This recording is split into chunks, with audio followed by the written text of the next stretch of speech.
выделены технические средства помывки и стирки.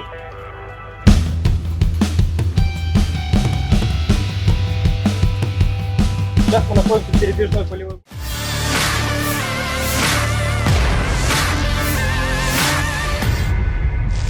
Perang yang melibatkan antara Rusia dan Ukraina masih terus berlangsung. Keduanya semakin menjadi-jadi dalam saling menghancurkan di medan pertempuran. Baru-baru ini sebuah video di akun Telegram ET Moderasi pada Rabu 24 Januari 2024 memperlihatkan saat spesialis logistik terus berupaya memberikan dukungan logistik untuk unit-unit di zona distrik militer utara. Setiap hari pasukan belakang kelompok pasukan barat mengirimkan amunisi, bahan bakar dan pelumas, pakaian, makanan dan air minum ke jalur kontak, menggerakkan dapur lapangan, ruang layanan umum dan kompleks pemandian dan binato. Semua fasilitas ini diberikan untuk mendukung kinerja para pasukan di medan perang. Hingga video ini beredar, beragam komentar dituliskan warganet.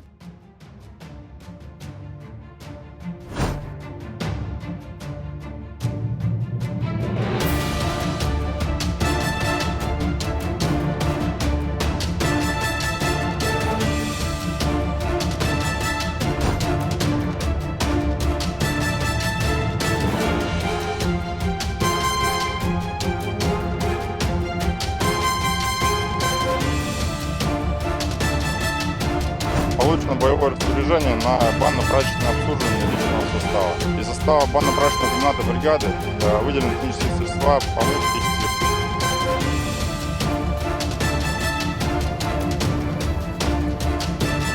Сейчас мы находимся в передвижной полевой бане. В течение 25 минут мы разворачиваем.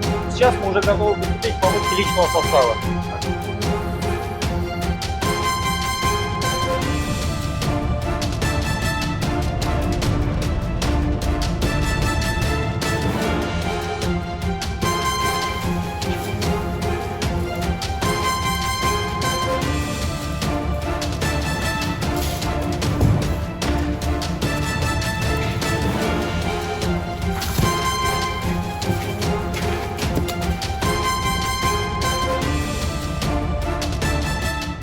Download Tribun X sekarang, menghadirkan lokal menjadi Indonesia.